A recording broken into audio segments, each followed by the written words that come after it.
This is Polmar Krishna Pal. Before you, welcome to my channel Polmar Learning House.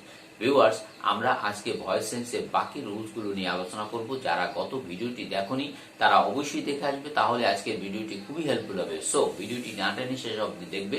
Okay, welcome to my channel Palmer learning house. Viewers, প্রথমে আমরা শিখে নেব double অবজেক্টের voice sense active থেকে passive কিভাবে আমরা করব। Double object বলতে আমরা কি বুঝি? ডাবল অবজেক্ট বলতে আমরা বুঝি যে একটি বাক্যে যখন একটা ব্যক্তিবাচক অবজেক্ট থাকবে আর একটা বস্তুবাচক অবজেক্ট থাকবে তখন সেটা হবে ডাবল অবজেক্ট। তো আমরা একটা এক্সাম্পলের মাধ্যমে বোঝানোর চেষ্টা করি। I give her a pen. এখানে কিন্তু দুটি অবজেক্ট আছে। দুটি অবজেক্ট কোনটা? একটা হচ্ছে হার আর একটা হচ্ছে আ পেন। এই হারটা হচ্ছে ব্যক্তিবাচক আর পেন হচ্ছে বস্তুবাচক। সো এবার ডাবল অবজেক্টের গঠন প্রণালীটা কিভাবে হবে, অর্থাৎ কিনা প্রথমে আমরা আনবো অবজেক্টকে সাবজেক্ট করে আনবো, তারপর টেন্স অনুসারে অক্সিলারি ভার্ব, তারপর হচ্ছে verb 3 plus by plus object মানে সাবজেক্টকে অবজেক্ট আমি লিখে দিয়েছি, সাবজেক্ট মানে অবজেক্টকে সাবজেক্ট প্লাস টেন্স অনুসারে auxiliary verb plus verb 3 plus by plus object, that means সাবজেক্টকে অবজেক্ট করে আনবো। For example, I give her a pen. A pen হচ্ছে বস্তুবাচক আর হার হচ্ছে ব্যক্তিবাচক। এখন ব্যক্তিবাচক আর বস্তুবাচক এর ভিতর আমরা যেটা ব্যক্তিবাচক সেটাকে আনাই বেটার হবে। তবে ব্যক্তিবাচক আর বস্তুবাচক যে কোনো একটি আনা যায়, অধিকাংশ ক্ষেত্রেই আমরা ব্যক্তিবাচক যেটা সেটাকেই নিয়ে আনবো, সেটাই ভালো হয়। তো সেক্ষেত্রে এখানে হার আছে, হার হবে কি সি সাবজেক্ট যদি করি। এরপর টেন্স অনুসারে অক্সিলারি ভার্ব, যেহেতু গিভ এটা ভার্ব 1 আছে, অতএব বেস ফর্ম, সেই ক্ষেত্রে কি হবে ইজ, অক্সিলারি ভার্ব হবে ইজ প্লাস ভার্ব 3, অর্থাৎ কিনা গিভ আছে, গিভ এর ভার্ব 3 বা পাস্ট পার্টিসিপল হচ্ছে কি গিভেন, এরপর কি থাকে আ পেন প্লাস বাই যোগে অবজেক্ট। তাহলে এখানে সাবজেক্ট হচ্ছে আই, সেটাকে অবজেক্ট করলাম হলো কি me. Second example, the principal teaches us English. So আনসারটা হবে কি, এখানেও আমরা ব্যক্তিবাচক অবজেক্টকে আনবো, আজ আছে, আজকে আমরা উই করব সাবজেক্ট, এরপর টিচেস আছে যেহেতু ভার্ব বেস ফর্ম, অতএব উইর পর কি হবে আর, উই আর টট, টিচ এর পাস্ট পার্টিসিপল হবে কি টট, এরপর কি থাকে ইংলিশ, বাই, এরপর আমরা কি আনবো সাবজেক্ট কি এই দি প্রিন্সিপাল আছে সাবজেক্ট, সেটাকে অবজেক্ট করলে হবে দা প্রিন্সিপালি। অথবা আমরা অল্টারনেটিভ হিসেবে করতে পারি English is taught us by the principal. Okay viewers, এবার আমরা নেক্সট রুল রিফ্লেক্সিভ প্রোনাউন নিয়ে আলোচনা করব। রিফ্লেক্সিভ প্রোনাউনের ভয়েস সেন্স কিভাবে আমরা চিনব? যখন দেখব কোনো ওয়ার্ডের সাথে সেলফ আছে, যেমন my self, her self, our self, them self, তাহলে সেটা হবে কি রিফ্লেক্সিভ অবজেক্টের ভয়েস সেন্স আমরা চিনে নেব। তো এখন আমরা দেখব যে রিফ্লেক্সিভ প্রোনাউন বা রিফ্লেক্সিভ যে অবজেক্ট সেই জাতীয় যখন থাকবে তখন কিন্তু সাবজেক্ট এবং অবজেক্টের কোনো পরিবর্তন হবে না, যে যে স্থানে আছে সেভাবেই থাকবে। আর গঠন প্রণালী জাস্ট এর মত আগে যেরকম আমরা আলোচনা করেছি, যেমন সাবজেক্ট ও অবজেক্টের স্থান পরিবর্তন হয় না। টেন্স ও পার্সন অনুসারে কি আনবো আমরা ভার্ব আনবো টু বি ভার্ব, টেন্স ও পার্সন অনুসারে ভার্ব হবে কি টু বি ভার্ব, আনার পর ভার্ব বসে, তারপর ভার্ব 3, তারপর by plus reflexive pronoun. For example, he kill himself, তাহলে সে কি আত্মহত্যা করেছে, আমরা বলি না সে আত্মহত্যা করেছে, হি কিল হিমসেলফ, হি কিল হিমসেলফ। সো আনসারটা হবে কি হি ওয়াজ কিল্ড। আমি বলছি সাবজেক্ট এবং রিফ্লেক্সিভ প্রোনাউনের কোনো পরিবর্তন হবে না, যে যেখানে আছে সে স্থানেই থাকবে।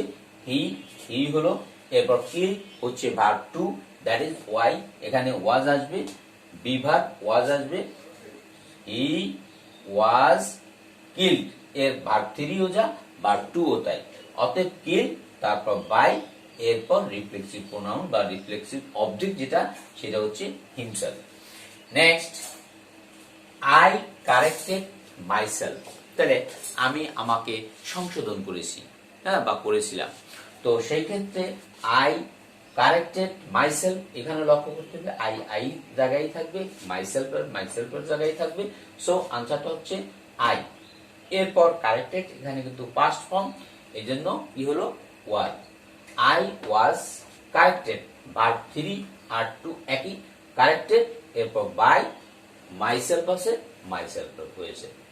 ওকে ভিউয়ার্স, এবার আমরা প্রেজেন্ট পার্টিসিপেল যুক্ত যে ভয়েস চেঞ্জ সেটা আমরা শিখে নেব। তো প্রেজেন্ট পার্টিসিপেল কি গঠন প্রণালীটা হচ্ছে অবজেক্টকে সাবজেক্ট, আমরা প্রথমে সাবজেক্ট আনি, তো সেই ক্ষেত্রে আমরা অবজেক্টকে সাবজেক্ট করে আনবো, তারপর অক্সিলারি ভার্ব আনবো, অক্সিলারি ভার্ব আনার পর আমরা ভার্ব 3 আনবো, ভার্ব 3 আনার পর আমরা কি আনবো, প্রেজেন্ট পার্টিসিপেল যুক্ত যে অংশটুকু থাকবে, প্রেজেন্ট পার্টিসিপেল যুক্ত যে অংশটুকু থাকবে সেই অংশটুকু আনবো প্লাস বাই, এরপর অবজেক্ট। ফর এক্সাম্পল, এবার আমরা উদাহরণের মাধ্যমে দেখার চেষ্টা করব। We saw him reading a book. সেই ক্ষেত্রে আনসারটা হচ্ছে, আমি আগেই বলছি প্রেজেন্ট পার্টিসিপেল যুক্ত যে অংশটুকু, যেমন রিডিং আ বুক, এটা প্রেজেন্ট পার্টিসিপেল যুক্ত অংশ। তো সেই ক্ষেত্রে অবজেক্টের সাবজেক্ট হিম আছে, সাবজেক্ট করলাম হি। এরপর আমি যেহেতু সডা ভার্ব 2 এই জন্য ওয়াজ হবে, হি ওয়াজ। এরপর স এর ভার্ব 3 বা পাস্ট পার্টিসিপেল সিন। এরপর আইনযুক্ত ওয়ার্ড মানে প্রেজেন্ট পার্টিসিপেল যেটা অংশটুকু আছে, রিডিং আ বুক, আনলাম রিডিং আ বুক। এরপর বাই যোগে সাবজেক্টকে অবজেক্ট করব, উই আছে, বাই আজ হলো। Next example, Meena saw Runa playing with dolls. Meena দেখেছিল কি, যে রুনাকে পুতুলগুলির সাথে খেলতে। সো অবজেক্ট কোনটা, রুনা, আনলাম রুনা প্লাস যেহেতু সটা আর 2 এই জন্য ওয়াজ, রুনা ওয়াজ। স এর পাস্ট পার্টিসিপল কি, সিন, রুনা ওয়াজ সিন কি প্লেইং। আমি বলছি যে পার্টিসিপল যুক্ত যে ওয়ার্ড সেই অংশটুকু আনবো, playing with doll, playing with dolls. এরপর আমরা বাই যোগে সাবজেক্টকে অবজেক্ট করব, সাবজেক্ট কি আছে, মিনা, তাহলে বাই মিনা। এবার আমরা কমপ্লেক্স এবং কম্পাউন্ডের ভয়েস চেঞ্জ কিভাবে করা যায় সেটা শিখে নেব। প্রথমে আমরা দেখব যে বাক্যে অ্যান্ড বা ডট আছে কিনা, থাকলে বুঝে নেব সেটা কম্পাউন্ড সেন্টেন্স আছে। হোয়ারাজ আমরা যদি দেখি দো, অলদো, সিন, তারপর ওয়েন, উইজ, ওয়াট, তারপর যদি দেখা যায় সো দ্যাট, দ্যাট, এগুলো থাকলে বুঝে নেব এটা কমপ্লেক্স সেন্টেন্সে আছে। তো উভয় ক্লোজেরই কিন্তু আমাদের ভয়েস চেঞ্জ করতে হবে। এখানে লক্ষ্য করতে হবে যদি দেখা যায় যে অবজেক্ট নেই, তো সেই ক্ষেত্রে ইন্ট্রোডাক্টরি যে অবজেক্ট সেটা ইট, এটাকে আমরা সাবজেক্ট হিসাবে আনবো। যেমন আমরা এখানে লিখেও দিয়েছি যে উভয় ক্লোজ এর প্যাসিভ ভয়েস করতে হবে। অবজেক্ট না থাকলে সেই ক্ষেত্রে ইন্ট্রোডাক্টরি ইট সাবজেক্ট হিসাবে আনতে হবে। আর রুলস গুলো কিন্তু আমাদের সেই বরাবর মতো টেন্স অনুসারে যেভাবে, সেটা অবজেক্টকে সাবজেক্ট করব, হ্যাঁ, তো সেই অনুসারেই হবে। For example, we know that she did the work. এখানে লক্ষ্য করতে হবে উই নো দ্যাট, এই নো এর পর কিন্তু কোনো অবজেক্ট নেই।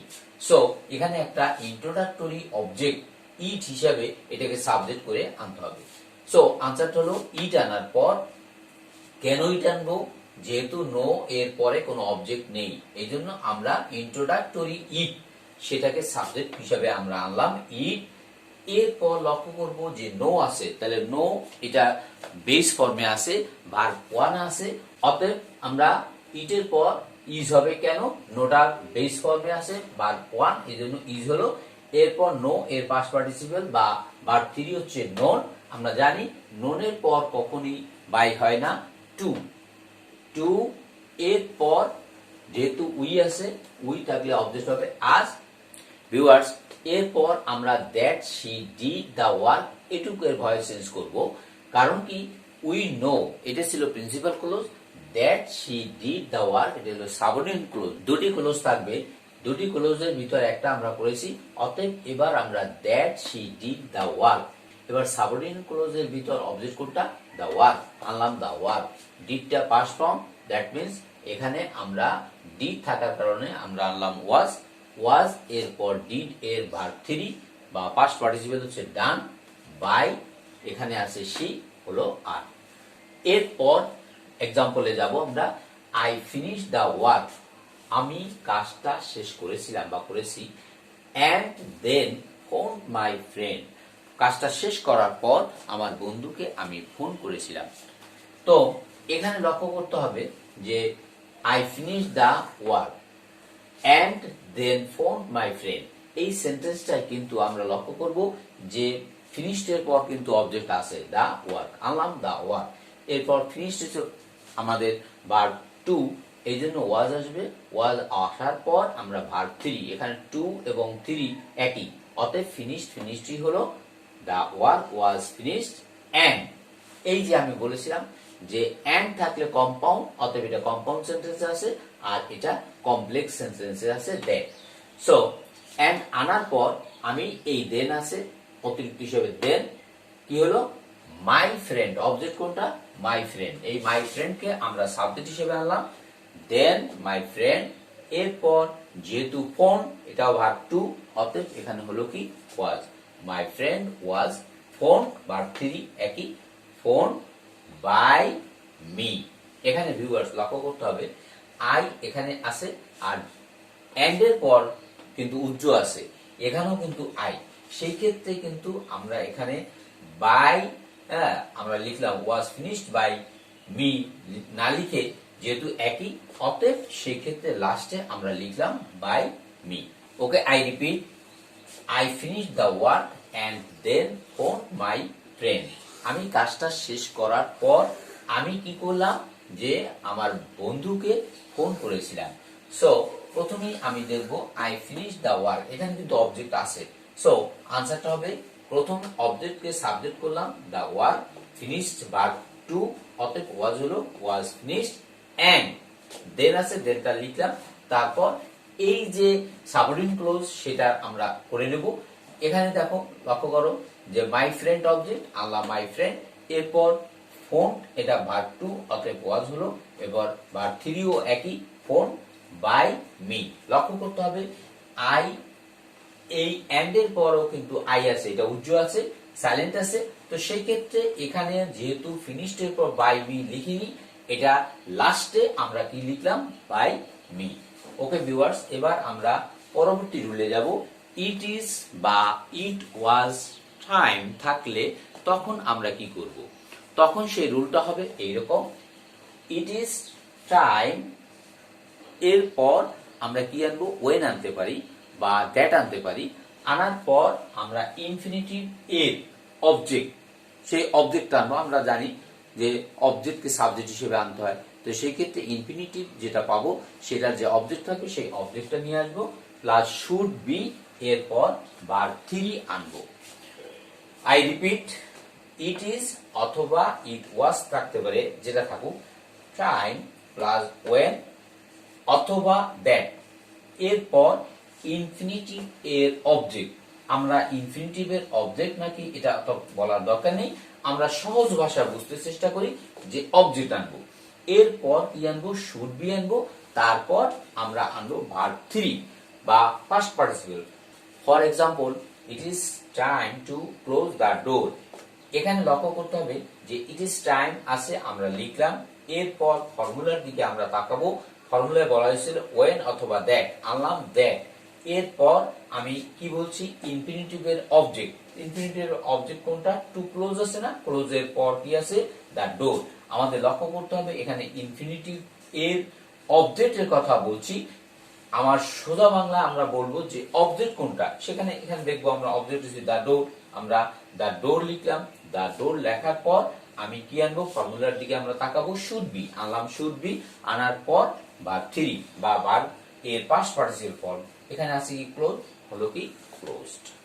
এরপর next and last example, it is time to do the work, এখানে লক্ষ্য করতে হবে ইট ইজ টাইম আছে, আনলাম ইট ইজ টাইম, এরপর ফর্মুলার দ্যাট, তারপর হচ্ছে আমরা অবজেক্ট খুঁজবো, অবজেক্ট হচ্ছে কি দ্য ওয়ার্ক, লিখলাম দ্য ওয়ার্ক, এরপর শুড বি, এরপর ভার্বের তৃতীয় ফর্ম ডু আছে, ডু এর পাস্ট পার্টিসিপল কি হচ্ছে ডান।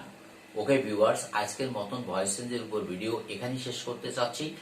ভয়েস চেঞ্জের উপর আরো ভিডিও আছে, তোমরা দেখে নেবে, ডিসক্রিপশন বক্সে লিংক দেওয়া আছে। তোমাদের জন্য রইল শুভকামনা। ওকে, I would like to finish today. Many thanks and thank you all.